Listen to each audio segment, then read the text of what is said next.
예, 오늘은 이제 7부 죄를 생활의 법으로 사는 그런 인류, 죄론에 대해서 이제 공부할 텐데, 오늘은 이제 죄에 대해서 첫 번째는 이제 원죄, 그리고 이제 유전죄, 이렇게 이제 살펴볼 거고, 또 다음 주에는 이제 본죄, 자본죄에 대해서 이제 좀 생각해 보고자 합니다.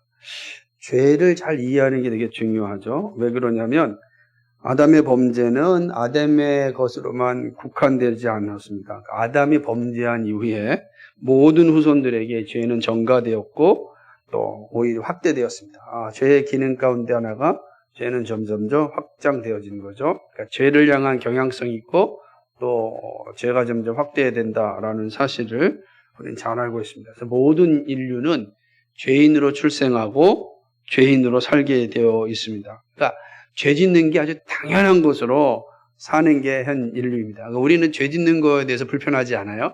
죄 짓는 것이 마치 내 몸에 맞는 옷과 같이 이게 잘 짓고 있습니다.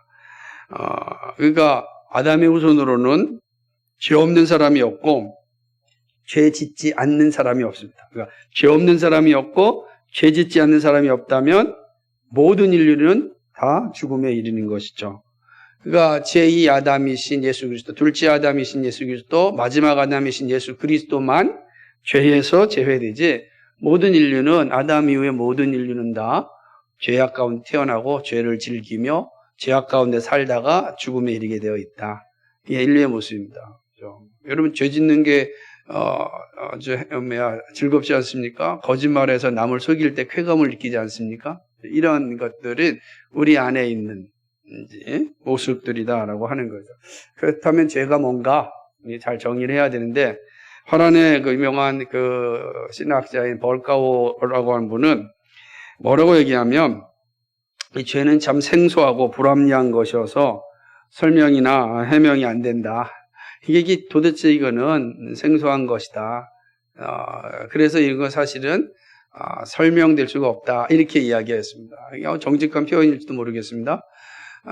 그런데 이제 통상적으로 죄에 대해서 어떻게 생각했냐면, 죄에 대해서 통상적으로 생각할 때는 하나님의 법에서 어긋나는 것, 또는 뭐냐면 인간의 의지에서 유리하여 하나님의 법을 반대하는 것, 이런 생각하였어요. 아브라함 카이퍼 같은 사람은 의의 결핍이라 적극적으로 의가 결핍된 상태를 죄다라고 했고, 어거스틴 같은 사람은 선의 결핍이다 라고 이제 이야기를 했습니다. 혹은 또 존재의 결핍 이렇게 표현하는데, 그러니까 뭔가 결핍된 상태가 이제 죄다.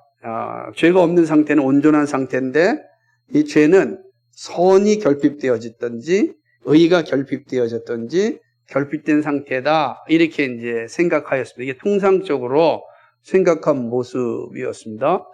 그러나 이제 우리는 이 죄에 있어서 단순히 의의 결핍, 선의 결핍, 여기에서 좀 더 선명하게 좀 말씀드리고 싶은데, 그 죄는 뭐냐? 하나님을 반역한 행위다.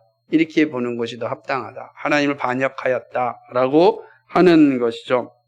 그러니까, 아담의 후손들도 다 반역 상태에 있다는 겁니다. 반역자의 후손은 반역자들이죠. 반역자의 후손은 다 반역자들인 겁니다. 그러므로 반역을 무효화하지 않는 상태에서는 후손들의 모든 행동도 반역행위가 됩니다. 그러니까 그 반역행위를 용서받지 아니하면 그가 하는 모든 행위가 다 반역행위가 된다라고 하는 것입니다. 그래서 지금 우리는 이런 반역자의 후손들로 살아가고 있다라고 하는 거죠. 죄는요, 이 첫 번째 그러니까 아담이 행한 이 반역을 생활화한 겁니다. 그러니까 첫 번째 아담은 하나님만을 섬기기로 되어 있고 하나님 백성 되기로 되었는데 그가 반역했어요. 그리고 그 다음부터는 아담의 모든 후손들은 그 반역이 생활이 된 겁니다. 생활의 체계가 되어진 거예요. 그래서 모든 아담의 후손들은 하나님을 반역하는 일을 하게 되어 있고 그것을 자신의 생활 체계로 삼고 있다라고 하는 사실입니다. 그래서 이제 타락 상태에 있는 모든 인류는 다 창조주 하나님을 거부하기를 원하죠. 그래서 말씀을 듣는 자리보다는 말씀을 듣지 않는 자리가 편한 겁니다. 내 영혼의 문제를 이렇게 지적받는 자리보다는 아무도 지적하지 않고 내가 자유롭게 살기를 원하는 거죠. 그게 이제 반역한 백성들의 모습이에요. 그래서 누군가가 내 죄에 대해서 지적을 하기도 당신이 무엇인데 내 문제에 간섭하십니까? 특별히 내 영적인 문제에 당신이 왜 간섭하십니까? 라고 확 이제 대적하게 되어 있죠. 그렇게 나오는 겁니다. 그래서 복음을 전하면 복음을 들어가면은 사람들이 다 대적하는 겁니다. 저항하는 겁니다. 그러니까 거듭난 그리스도에는 그 복음이 들어가면 아멘하고 받아들이지만 그러나 아직 거듭나지 않았고 예수 그리스도를 인격적으로 만나지 못한 사람들은 복음이 들어가면은 튕겨나가는 겁니다. 튕겨나가는 거예요.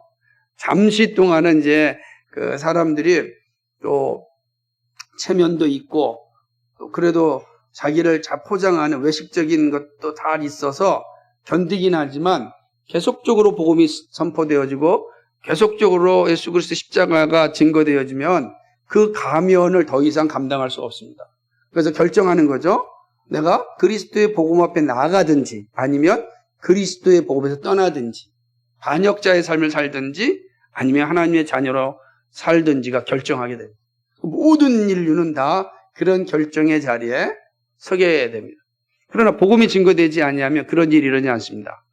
복음이 증거되지 아니하면 모든 것이 좋은 거기 때문에 왜냐하면 거기에는 죄에 대해서 걸림돌이 없기 때문에 그냥 그 자리에 있는 거. 이런들 어떠하리 저런들 어떠하리 하면서 살게 되는 것입니다. 아브라함 카이퍼도 죄를 하나님을 반역하는 생의 체계라고 이제 말씀하였습니다. 우리가 아브라함 카이퍼 얘기 잘 듣죠. 우리가 지난번 세계관 강의에서도 우리가 그 아브라함 카이퍼의 왕이 되게 하라. 이 아브라함 카이퍼 정기인데, 이렇게 사진도 보고 그랬으니까, 그 아브라함 카이퍼는 정말 이제 10세기 들어와서 정말 위대한, 19세기, 20세기 위대한 그 신학자입니다. 그래서 정말로 이 아브라함 카이퍼에 대한 바른 이해가 또 우리에게는 또 필요하죠. 그러나 어찌됐든 이제, 이 아브라함 카이퍼라는 대신학자가 이 타락한 인류를 다 하나님을 반역하는 것을 삶의 체계로 이야기했다라고 하는 것이죠. 그러나 문제는 이겁니다. 재밌는 거 뭐냐면 아담의 후손들은 첫 아담과 같은 죄를 범하지 않습니다. 반복하지 않는 거야. 뭐 하죠? 점점점 죄를 확장해 간다는 거예요. 그러니까 단순하게 선악과 계명을 어기는 그 자리에만 반복적으로 있는 것이 아니라 더 점점 죄의 자리에 확장되어서 그리고 자기들의 어떤 죄의 삶을 체계화시켜 버리고 만다라고 하는 것입니다. 이게 이제 죄의 모습이죠. 그래서 죄는 뭐냐? 하나님을 반역하는 거다. 그래서 하나님을 반역하는 게 죄다. 우리는 이렇게 정의합니다. 그러니까 그러나 전통적인 방법에 의의 결핍, 선의 결핍, 존재의 결핍이라는 것도 있지만 그러나 우리는 좀 더 그거를 선명하게 말해서 죄는 하나님을 반역하는 거다. 이렇게 얘기하였습니다. 뿐만 아니라 죄는 죄과와 부패로 구성됩니다. 죄과라고 하는 것은 죄에 대한 책임을 의미하죠. 사람은 범죄하면 언제나 책임을 지게 됩니다.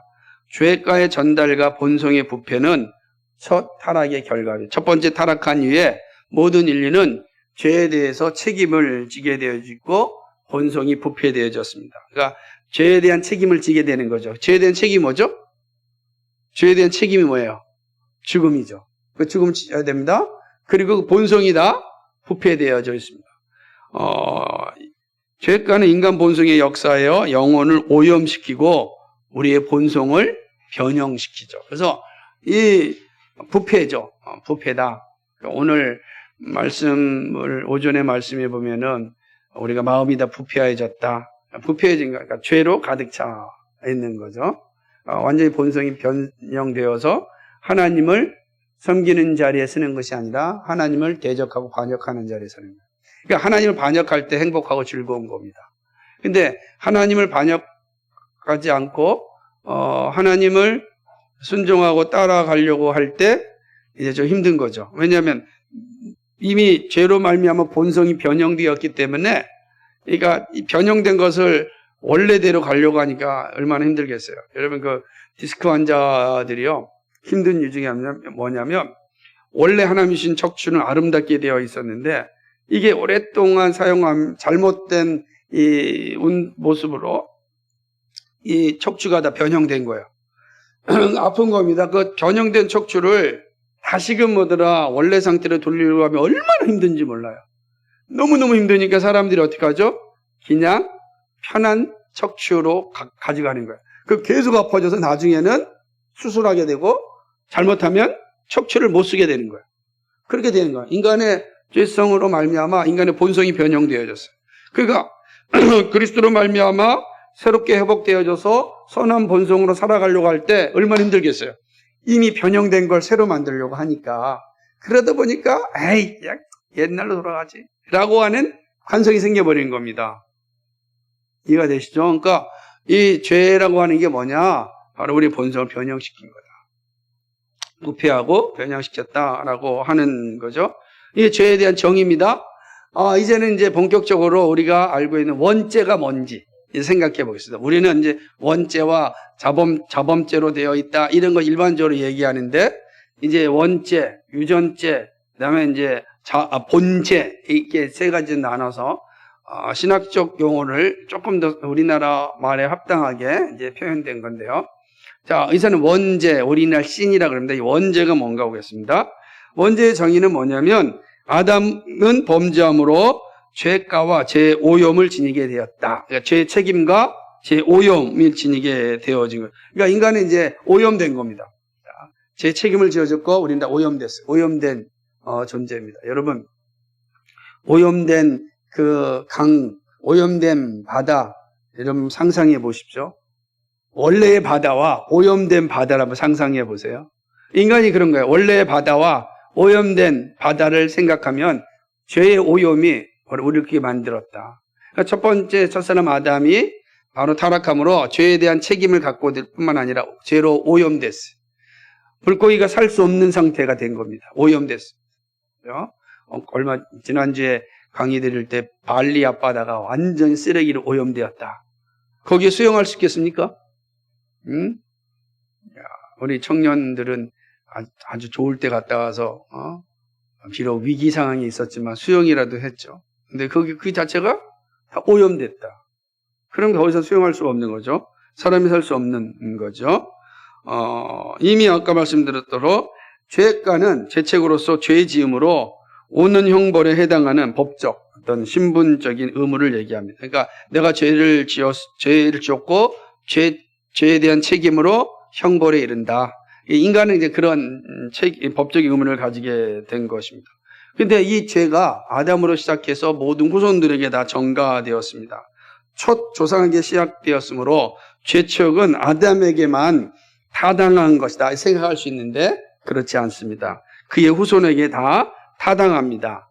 그래서 그의 후손들에게 다 죄가 전가되는데 그 전가되는 첫 번째가 뭐다? 바로 원죄라. 그러니까 아담이 가지고 있는 첫 번째 지은 죄를 우리는 원죄라. 그리고 그 원죄가 그의 후손들에게 다 전가되는 거예요. 왜? 아담이 범죄했는데 왜 우리가 다 그 원죄를 물려받아야 되는가? 이것은 하나님께서 아담을 인류의 대표로 삼으시고 언약을 맺으셨기 때문에. 그러니까 아담은 앞으로 아담 이후에 나올 모든 후손들의 대표로서 이제 언약을 맺은 겁니다. 언약의 대상자가 아담이었고 아담은 그 이후는 모든 후손들의 대표자가 된 것이죠. 그렇죠? 아담은 언약 체결 후에 그 언약에 거슬러서 범죄하였고 언약을 파기하였습니다. 그러므로 언약 체결의 법적 조건에 의해서 언약의 준수와 책임과 언약 파기의 책임이 언약 당사자와 그 후손들에게 그대로 다 전가되었습니다. 그러니까 하나님께서 아담과 언약을 맺었고 모든 후손의 대표자로서 아담과 이 언약을 맺었어요. 그죠? 하나님을 순종하고 섬기는 자에게 하나님의 백성 되게 하지만 그러지 않고 하나님을 반역하며 하나님의 백성됨의 자리에서 이제 떨어져 나가는 거죠. 그런데 아담이 무슨 짓을 했습니까? 불순종하여 하나님 백성 되기를 거부하였습니다. 반역하였습니다. 반역함으로 인하여 그는 언약 체결의 당사자로서 언약에서 이탈되었고, 그 언약은 모든 후손들과 다 맺은 거였기 때문에 모든 후손들도 언약에서 이탈된 자가 되었다라고 하는 것입니다. 그래서 이 언약 체결의 근거에서 죄와 죄의 오염이 후손들에게 다 전가된 겁니다. 그래서 우리는 날 때부터 죄 가운데 태어나고 그 죄는 해결되지 않는 한 죽음이라는 형벌에 이르게 되는 겁니다. 그래서 모든 인류는 다 죽습니다. 여러분 성경을 보게 되면 900살 이게 살잖아요. 생각해 900살 산다고 한다면 지금부터 한번 생각해 보십시오. 우리가 23년인데 100년씩 생각하면은 1900년도. 앞으로 900년 전이 언제? 종교개혁 이전이란 말이야. 종교개혁 이전 500주년이었는데 500년 그 이전 중세부터 살아가는 거예요. 1300년부터 뭐 살아가겠죠. 그죠? 엄청난 겁니다. 아이고. 근데 그거를 900년을 불편하게 사는 게 아니라 행복하고 건강하게 산다고요. 그 900년 동안 자녀를 얼마나 낳아야겠습니까? 그죠? 그러니까 이 생각을 해보세요. 그러니까 우리가 아프지 않고 행복하고 즐겁게 산다면 우리는 오래 살고 싶죠. 그러나 죄가 들어오면서 우리에게는 변수가 생겼습니다. 본성이 변형되었고 우리의 수명도 단축되기 시작합니다. 단순히 단축되는 것이 아니라 질병이 우리 가운데 들어오게 되었다. 뒤에 이제 살펴보겠지만 이런 모습들이 우리에게 나타난 것입니다. 죄와 죄의 오염이 이제는 모든 후손들에게 전가되어주고 말았습니다. 이제 모든 인류는 아담의 이 범죄 때문에 하나님의 진노의 대상이 되죠. 그러니까 다윗이 고백한 것처럼 내가 어머니 모태로부터 죄악 가운데 태어났습니다. 이게 이 절규죠. 그러니까 어머니 모태로부터 우리는 죄악 가운데 태어났다. 그러니까 우리 가운데 단 한 사람도 예외 없이 다 죄 가운데 태어났습니다. 저도 여러분도. 이게 됐다라고. 왜요? 그 죄는 누구의 죄였습니까? 아담이 진 원죄가 우리 가운데 다 전가되어서 태어났다. 죄의 전가가 뭐냐? 그건 아담의 반역은 그 후손들 다 반역죄를 만들었는데 3번에 한번 읽어볼까요? 3번 86페이지 2에 3번 같이 읽어볼까요? 시작. 처음 죄가 후손들에게 전가되는 근거는 바로 언약 체결. 언약 체결로 하나님은 아담과 그의 후손들로 다 하나님의 백성이 되게 하십니다. 아담과 그 후손들이 다 그런 의무와 법적 제약을 지게 되었다. 그렇게 된 겁니다. 그러니까 언약 체결로 말미암아 하나님은 이제 아담과 그의 후손들로 다 하나님 백성이 되게 하셨는데 아담이 언약 체결을 거부함으로 이제 하나님 백성 되기를 거부하게 된 거죠. 그러니까 언약 준수의 책임과 언약 파기의 책임이 다 사람에게 있는 거, 아담에게 있는 거죠. 아담은 언약 체결을 준수할 책임이 있었는데 파기하였습니다. 그러므로 언약을 파기한 그 책임이 아담에게 있습니다. 근데 하나님은 그 언약을 체결할 때 아담과 그 다음에 그 외의 모든 후손들과 약속하였습니다. 그러므로 그 외의 모든 후손들은 이 아담의 죄가 전가되어서 그리고 그 죄로 말미암아 다 범죄의 자리에 서게 됐다. 하나님을 반역하고 언약을 파기하는 책임을 지게 되었다라고 하는 거죠. 자, 이런 원죄가 어떤 결과를 가져왔는지를 한번 생각해 봅시다. 원죄의 결과는 첫 번째 우리가 잘 알고 있듯이 모든 죄인은 모든 인류가 죄인으로 출생하였습니다. 그리고 전적인 부패 상태가 되었습니다. 아담은 범죄로 죄의 오염을 입어 전적으로 부패하였습니다. 죄가 오염되지 않은 곳이 없다는 거예요. 여러분, 죄가 오염되지 않은 곳이 없어요. 다 오염되었다라는 거죠. 전적으로 부패되었습니다. 창조되었을 때 받았던 순정성, 탁월성 이런 것들이 전부 다 이제 다 망가지고 말았다라고 하는 것이죠. 다 사라졌어, 다 썩어버렸다라고 하는 거죠. 뿐만 아니라 우리는 첫사람 아담이 에덴 동산에서 제사장이자 동시에 대리 통치자로서의 권한을 위임받았다 배웠습니다. 그런데 죄로 말미암아 이 통치자의 위엄도 상실하고 말았습니다. 그러니까 다른 피조물을 다스릴 권세를 행사할 수 있게 되었습니다. 그러므로 이제는 타락한 자연이 사람을 집어삼켜도 할 말이 없는 거예요. 자연을 인간이 다스릴 수 있는 이 능력을, 통치의 권한을 받았는데 죄로 말미암아 이 모든 걸 상실하였습니다. 그러므로 이제는 자연이 인간을 해를 끼쳐도 할 말이 없게 된 거죠. 그렇죠? 그러니까 우리가 다른 피조물들이 종속하게 된 거죠. 그렇죠? 여러분 생각해보세요. 아프리카 가면은 사파리가 어마어마하게 크대요. 안 가봤을지 모르겠는데 자연 사파리니까. 그런데 거기에 반드시 사람들이 가고 싶은 곳이 있는데 사자가 있는 곳을 그렇게 가고 싶대요. 사자가 있는 곳을 가면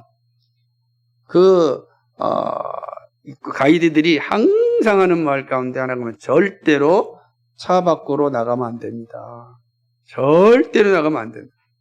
나가는 순간 이제 마침 사자가 밥 먹을 때가 된다면 한순간에 잡아먹습니다. 사자가 사람을 잡아먹습니다. 이게 말이 되는 겁니까? 말이 됩니다. 왜요? 타락함으로 말미암아 이제 사람이 통치자의 자리에서 자리를 빼앗겼고 이제 이 동물들, 다른 피조물들의 종이 되어버린 겁니다. 종속되어버리고 말았다라는 것을 보여줘요. 이 죄의 결과다라고 하는 것입니다. 하나님을 사랑하는 그런 마음, 믿는 마음이 다 일그러졌습니다.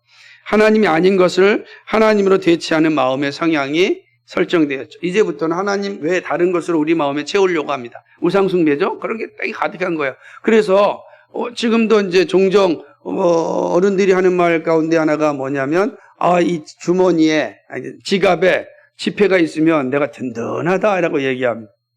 그렇죠? 지갑 속의 지폐가 하나님의 자리를 차지한 겁니다. 그러니까 하나님으로 말미암아 내가 행복해야 되는데 지갑 속의 지폐가 나를 행복하게 만드는 거죠.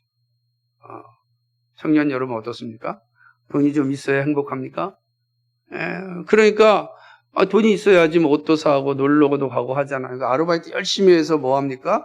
열심히 먹고 마시고 사고 하는 일 하는 거죠. 원래 그런 일 하라고 알바하는 게 아닌데 이제 그게 바뀌어버린 거. 왜냐하면 그것이 없을 때 내 마음이 항상 불안하였기 때문에 만족감이 없었기 때문에 그 만족감을 채우려고 그 일을 하는 것이죠. 인간이 연약함이 있기 때문인데 그 이유가 바로 죄 때문이다 라고 하는 거죠. 죄 때문. 그래서 정말 살아서나 죽어서나 우리의 참된 위로는 예수 그리스도입니다는 고백이 나오기가 쉽지가 않습니다. 타락한 인간에게. 그래서 거듭난 그리스도인들에게만 할 수 있는 고백이다라고 하는 것이죠. 하나님 만나기를 거부하고 마음에 두기를 싫어합니다. 그죠? 하나님께, 여러분, 주일은 거룩한 날이잖아요. 하루 종일 하나님을 예배하는 기쁨과 즐거움을 누려야 되고, 성도들과 함께 교제하면서 서로를 위해 기도하고, 또 수다도 떨면서, 우리가 정말 하나님의 하나서 한 가족이요, 한 건속됨을 누리고 즐겨야 되는데, 그거 싫어하죠. 그럼 뭐 하겠습니까? TV를 본다든지, 아니면 자연을 즐긴다든지, 다른 일을 하고자 하는 거 더 가까이 가죠. 그게 우리의 본성이에요. 타락한 본성은 그럴 수밖에 없어요. 그죠? 그렇다는, 그게 쉽지 않죠. 더 무서운 건 뭐냐면, 마음의 성향이 음란으로 바뀌게 되었습니다. 음란한 마음이 늘 지배합니다. 선하고 고상한 것을 좋아하고 바라기보다는 음란한 것을 더 좋아합니다. 그래서 음란한 걸 되게 좋아하는 거죠. 그러니까 이중적 인간이 된다라고 하는 거죠. 얼마 전에 현호가 저한테 요즘 아주 유행하는 랩이라고 해가지고서 크리스찬 이렇게 노래를 이렇게 보여줬는데, 제목이 크리스찬인데, 그 다음에 이제 크리스찬, 그 다음에 욕이에요. 이제 그 크리스찬의 이중 생활을 이렇게 표현한다고 보여줬는데, 참 끔찍하더라고요. 근데 저 그거 읽으면서, 매우 동의되는 게 되게 많았습니다. 왜 그러냐면, 제가 언젠가 지역을 말하기는 좀 뭐한데, 우리 동네에서 가까운 지역에 한 교회 청년부에 담당하신 분이 저한테 상담이 온 겁니다. 목사님 어떻게 했으면 좋겠는지 모르겠다고. 왜 그러냐니까. 자기 교회 청년부들이 다 있는데, 청년부에 결혼도 하고 뭐 안 한 사람도 있겠죠. 그런데 그때 그 실제로 얘기하는 거예요. 거의 다 혼전 임신, 혼전 결혼, 혼전 임신하고 혼전 결혼, 뭐죠? 혼전 관계를 맺은 청년부 전체가 그렇다는 거예요. 야, 제가 진짜 그게 사실이냐 그러니까 그 사람이 부장 집사니까 뭐 거짓말할 필요도 없겠죠. 이게 정말 아주 끔찍한 일 아니겠습니까? 그런데 그 크리스찬이라고 하는 그 내 가요에 그 가사에 그런 게 있는 거예요. 그런 게 참 그 사실이지 뭐 그 노래를 들으면서 제가 뭐 반박할 수가 없는 거예요. 그 현실이 너무 많이 있으니까. 근데 그게 또 뭐 차트 뭐 1, 2위를 달린다 그러니까 더 씁쓸한 거예요.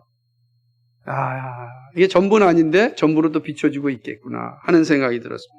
근데 왜 그러냐면 죄가 우리 안에 들어오면서 우리의 영혼 가운데 이 임난에 대한 마음이 가득하죠. 그래서 데살로니가에 보내는 편지에서 바울이 말하기를 하나님의 뜻은 이것이니 너희의 거룩함이라. 그러고 나서 바로 그 다음이 뭐죠? 음란을 버리고 이렇게 돼 있어요.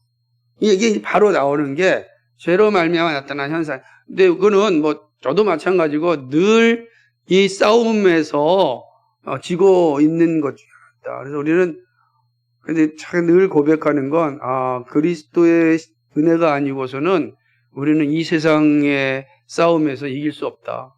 여러분 그래서 항상 어떤 상황이 있을 때 그런 죄악의 자리에 서게 될 때 예수님은 나의 주님이십니다.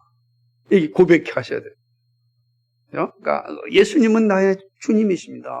라고 고백하게 되면 성령께서 나를 붙잡아 주셔서 내 안에 각성을 일으켜서 죄의 자리에서 도망치게 하여 줍니다. 근데 우리가 그걸 잠깐 잊어버리면 우리는 죄의 자리에 금방 들어갑니다.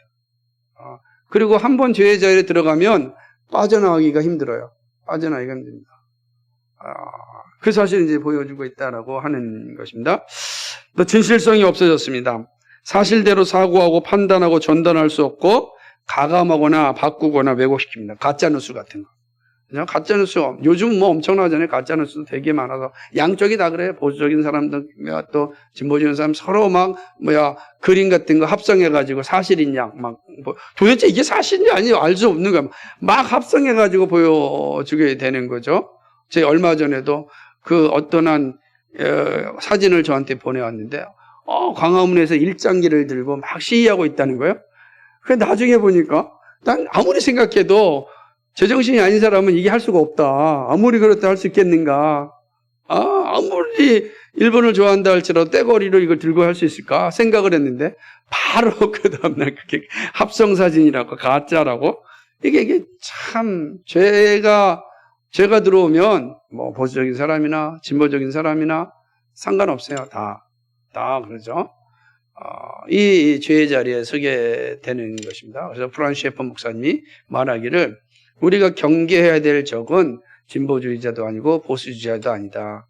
보수적 인본주의자요, 진보적 인본주의자가 정말 우리의 적이다. 이렇게 얘기했어요. 그러니까 우리의 적은 뭐냐면 하나님을 반역하고 사람을 하나님으로 섬기는 인본주의자들인데 우리는 이념을 섬기고 있는 거예요. 그렇지 않아요. 그러니까 이게 이제 제정신이 딱 박히면 우리는 그 인본주의적 사고에 대해서 저항해야 되는 겁니다. 그죠? 왜냐하면 그들은 하나님 섬기기를 싫어하는 자들이기 때문에 그렇습니다. 그들은 거짓을 좋아하는 자들입니다. 선을 좋아하기보다 악을 좋아하고 악을 생산해내는 사람들. 정말 악을 생산해내는 사람들은요, 이거는 누구나 다 사악한 존재죠. 그러니까 우리는 악을 생산해내는 사람들이 우리의 적이에요. 그러니까 보수주의자냐 진보주의자가 우리의 적이 아니라 악을 생산해내는 사람이 우리의 적이다. 이게 명확하면은 우리 이제 분별해낼 수가 있죠. 왜냐하면 내가 아무리 교회를 다닌다 할지라도 내가 악을 생산해내면 내가 하나님 반역자잖아요. 그렇죠? 그런데 이게 잘 이해하고 바른 분별력을 좀 가졌으면 좋겠다. 근데 결과가 이렇다는 거죠. 남을 돕고 잘 되게 하는 것보다 해하기를 좋아하고 못되는 걸 좋아하죠. 그죠? 아주 못되는 걸 좋아하죠. 그래, 사촌이 땅을 사면 배가 아픈 거, 다 이게 죄의 결과다. 이렇게 아담의 원죄로 인해 사람의 본성이 부패되었습니다. 다 우리가 그런 게 있죠. 여러분 어때요? 전적으로 부패된 모습이죠. 그러니까 이런 모습이 우리에게 다 있는 겁니다. 그렇죠? 그래서 우리 자꾸 외적인 것에 따라서 배우자를 만나려고도 하고 또 사람을 만나려고도 하는데 그러지 말고 정말로 거듭난 그리스도인을 만나기를 기뻐하십시오. 거듭난 그리스도인. 그리고 거듭난 그리스도인이 있다면 그냥 물불 가리지 않고 정말로 하나님께 기도하고 쫓아다녀야 됩니다.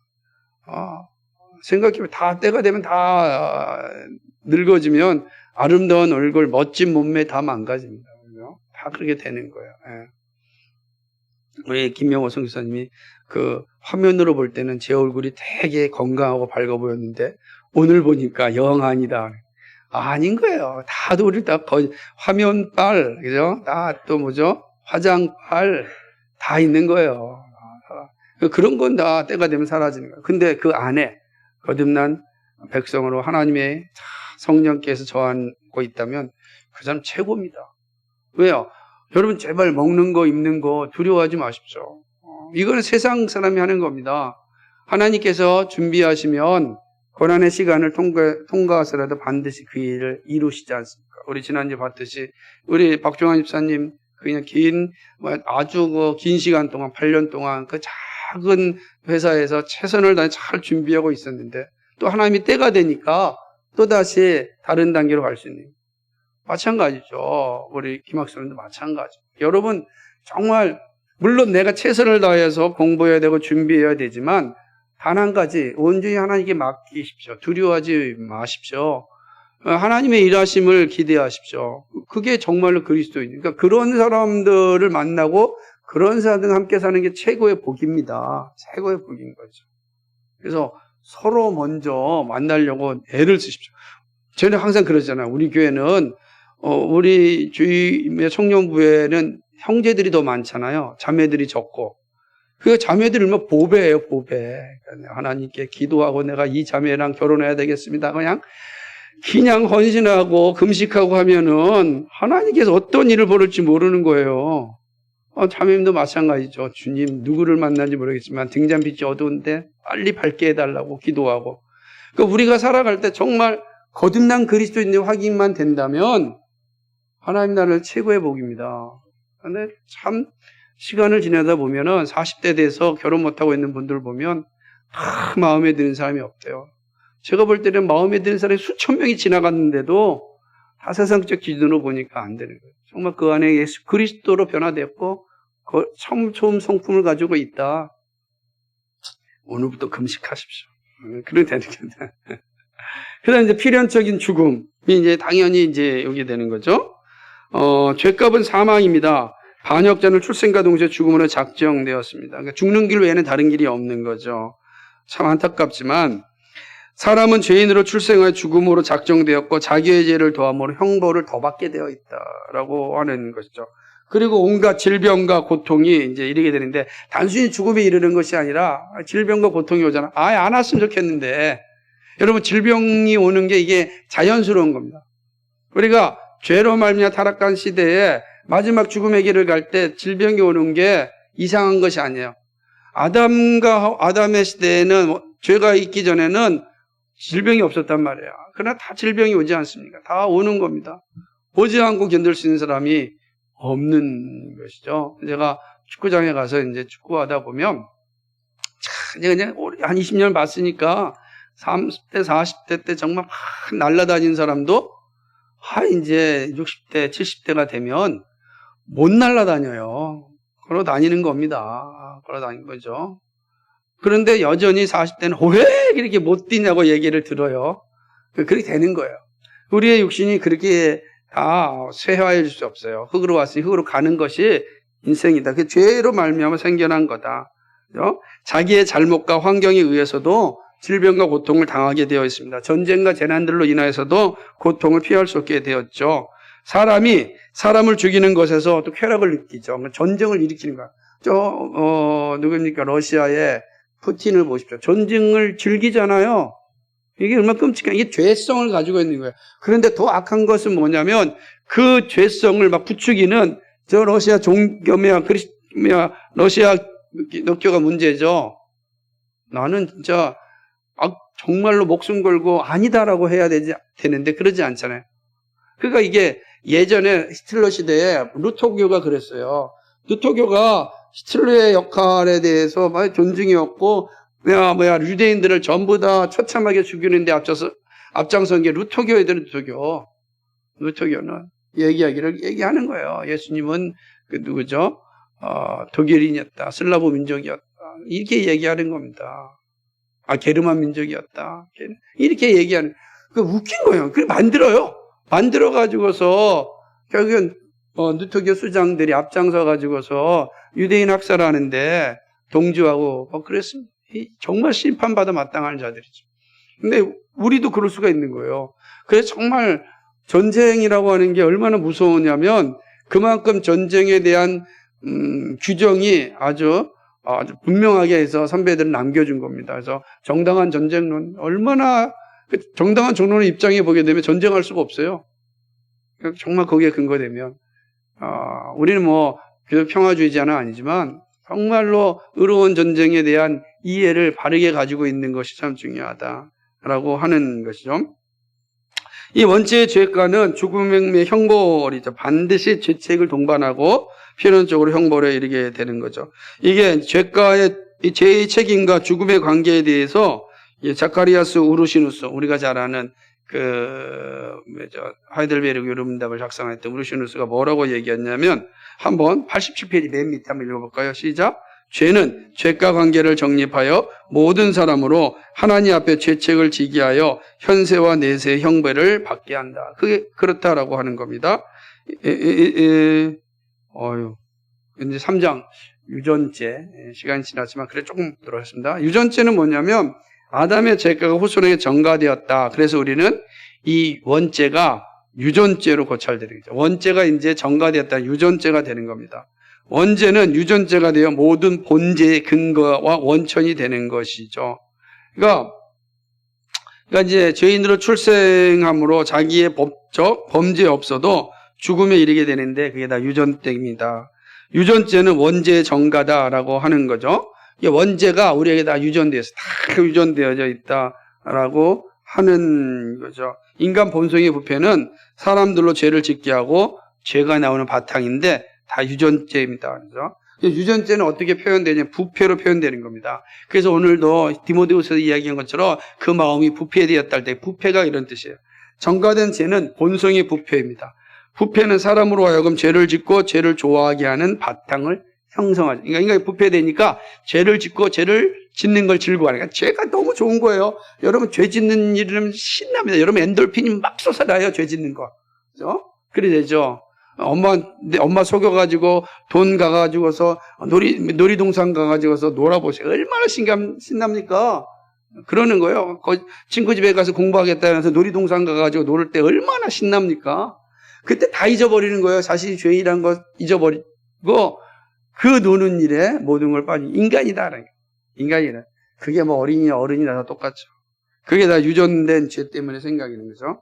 상실된 마음에 하나님 없기 때문에 악한 욕망이 지배적이 됩니다.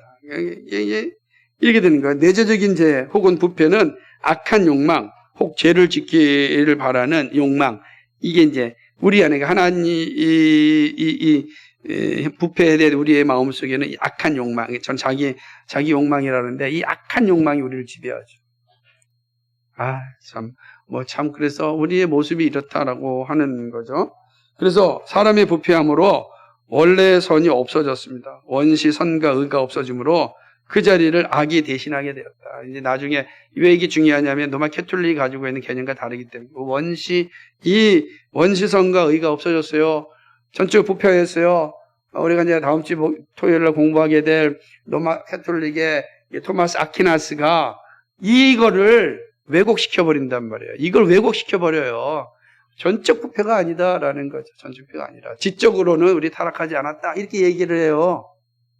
그러니까 엄청 엉망진창이 되는 겁니다.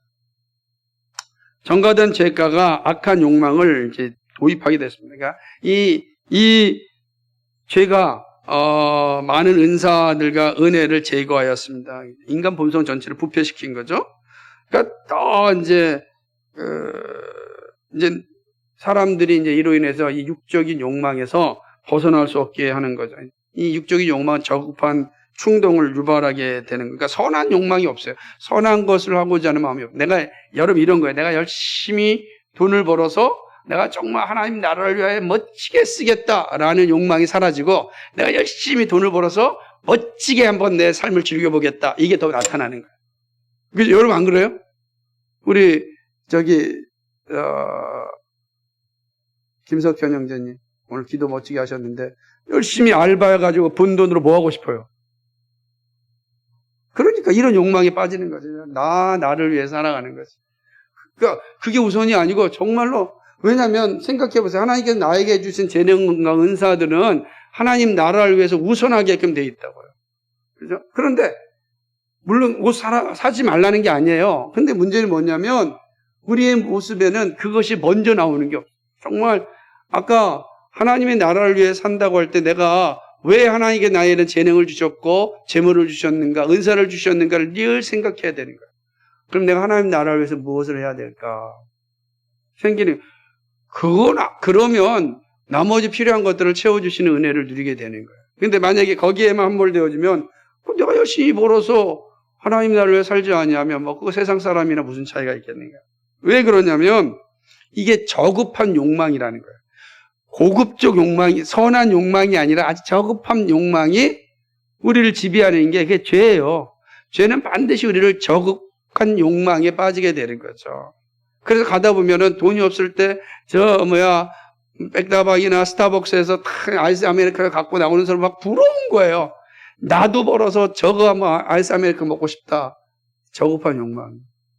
그게 잘못됐다는 것이 아니라 거기에 빠져 있게 되면 하나님의 거룩함, 선함을 발견하지 못하게 되는 거죠. 나중에는 하나님의 선한 일에 대하여 적대감을 갖게 되는 것이다. 그러니까 유교군요, 아주 적극적인 악이 되는 거죠. 그러니까 인간의 본성이 다 오염 상태가 되면 나머지는 잘 보이지 않아요. 그래서 원시가 완전히 박탈된 상태가 인간 본성이 오염이고 그것은 육적인 욕망으로 나타나는 거죠. 적극적인 악이 된다라고 하는. 문제는 단순히 육적인 욕망에서 끝나는 것이 아니라 마지막으로 영적인 죽음을 유발하는 거예요. 저급한 욕망에 빠져 있으면 영적인 생명감이 사라지고 영적인 그 죽음을 유발하는 거죠. 육적 쾌락을 사랑함으로 하나님을 멀리하고 하나님과 완전히 소외되게 하는 거죠. 이게 무슨 말이냐면 여러분 생각해 보세요. 내가 벌어가지고서 보세요. 좋은 차를 사고 좋은 집을 사고 좋은 모델의 옷도 사고 좋은 데 여행을 떠나고 다 이런 것들이 나를 지배하게 되면은 거기서 헤어나지 못하는 거예요. 왜 나에게 이런 직장을 주셨고 왜 나에게 이런 가정을 만들어 주셨고 왜 나에게 이런 은사를 주셔서 여러분 생각해 보세요. 오늘 아까 우리 창렬 형제랑 공부하는데 열심히 공부하고 싶은데 기초가 안 되니까 되게 어려운 거예요. 가장 핵심이 뭐였냐면 나눗셈을 설명해야 되는데 제가 나눗셈을 설명 못 하겠는 거예요. 나눗셈을 잘 모르겠다는데 나눗셈을 내가 설명을 못 하겠는 거예요. 몇 번 얘기해도 너무 어렵대. 너무 어렵다는 거예요. 그러냐. 그런데 거기에 예진이랑 주원이가 있어요. 예진아, 주원아 와라 그랬더니 예진아, 주원아 나눗셈이 뭐냐? 그건 아니야? 명쾌하게 얘기해 주는 거예요. 둘이 그 안에 있는 거 얼마나 들어가 있는 거 나누는 겁니다. 빼서. 내가 거기서 한 40분 설명했는데 못했던 거 내가 예진이랑 주원이가 와서 딱 1분 만에 해결했어요. 이해가 된대. 제가 될 만한 그래서 오늘 나눗셈 완전히 알려줬어요. 그러니까 사람 그런 거예요. 배우는 거 얼마나 애를 씁니까? 그런데 그 배우는 목적이 다 유격을 위한 거라면 저급한 거라면 얼마나 씁쓸하겠습니까? 여러분 그러면 결국은 내 영적인 어떤 성장에 아무 의미가 없는 거예요. 육적인 욕망을 채우고 영적인 욕망이 무너지면 무슨 의미가 있겠어요? 여러분이 육적인 삶을 풍요롭게 사는데 영적인 삶을 피폐해진다면 무슨 의미가 있겠습니까? 슬피 울며 이를 가는 삶이 앞에 바라볼 텐데. 그래서 거듭난 그리스도인에게 있어서 이거 바꿔지는 거예요. 육적인 저급한 욕망이 아니라 하나님. 그래서 뭐라는 거예요? 사람이 제일 되는 목적이 무엇입니까? 라고 선배들이 그렇게 강조했던 거는 육적인 저급한 욕망이 아니라 하나님을 영화롭게 하고 그를 영원토록 즐거워하는 겁니다. 이게 선한 욕망이에요. 이게 바로 영적인 성장이라고 하는 거죠. 그러니까 이렇게 살아가는 겁니다. 그러니까 이 모습이 되게 중요한 겁니다. 육적인 욕망은 인간의 지성을 어둡게 합니다. 그래서 사물을 지각하면서도 유래는 생각하지 않는 거예요. 이게 왜 존재했는지, 내가 왜 존재했는지 그 이유를 알고 싶지 않아요. 내가 그냥 즐기는 거에 끝나는 거예요. 그러니까 지성이 거기에 멈추는 거예요. 그러니까 진화론은 뭐냐면 그 시작의 원천을 생각하지 않는 거예요. 왜 이게 시작되었는지를 생각하지 않아요. 지금 있는 게 왜 이렇게 지금 살아가고 있는 거, 그죠? 그것만 계속해서 파는 거죠. 그러니까 지성을 어둡게 하는 겁니다. 그죠? 모든 사물들은 인간의 내적 유용성에만 관심, 내한테 필요하냐? 그것만 관심을 두는 거죠. 결국은 인간성의 부패는 인간의 의지를 악하게 만들어 악한 것을 고안해내고 좋아하게 만드는 거죠. 그래서 이제 6번 한번 읽어볼까요? 89페이지 6번. 시작. 유욕은 인간의 자기 사랑 혹은 자기 추구를 최종 목표로 그리하여 하나님까지도 자기를 위해서 이용한다. 이처럼 사람은 루토의 말대로 자기에게로 구부러져 있다. 자기 목표가 사람의 최종 목표예요. 그러니까 여러분, 예수님도 내 목표를 위하여 사용할 수가 있어요. 되게 그런 게 많죠. 거짓 교사들이 그걸 자주 만들어요. 야, 예수 믿으면 너 복 받아. 라고 하는 건 복 받기 위하여 예수님이 필요한 거예요. 그러지 않습니다. 복음 하나님 주시는 약속이에요. 그죠? 그건 당연히 우리에게 주신다고요. 우리 뭐죠? 그의 나라와 그의 의를 구해야 돼. 예수님의 뜻은 그의 나라, 그의 의를 구하는 거야. 너로 하여금 회심하여 거룩한 하나님의 백성이 되는 거야. 이게 바른 복음인데 거짓 교사들은 여러분 예수 믿으면 복 받습니다. 이렇게 가르쳐요. 복 받아야 돼요. 근데 그건 이미 주어진 복이에요. 누려야 될 복이에요. 누리지 못하면서 달라 그러니까 미치는 거예요, 이게. 이미 주셨고 누려야 되는데 그걸 누리지 못하고 맨날 달라 그러는 거예요. 너에게 줬는데. 문제는 뭐냐면 복을 누릴 그릇을 지금 갖고 있지 않는 겁니다. 피조물이 피조물을 전부로 알고 추구하면 결국 인간은 자기 노예가 됩니다. 이렇게 하여 인간이 영적 죽음이 유발되는 거예요. 다 영적으로 죽어줘. 영적으로 다 죽어서 예수 믿음의 기쁨과 즐거움과 그 활기가 없는 거죠.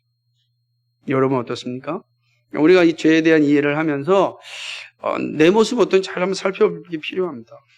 그러니까 우리는 이제 정말 영적인 그 건강함, 영적인 충만함, 영적인 생동감이 있는 정말로 고급적인 삶의 목적을 분명히 가지고 살았으면 좋겠습니다. 그게 정말 영광을 누리는 삶입니다. 예, 이상입니다.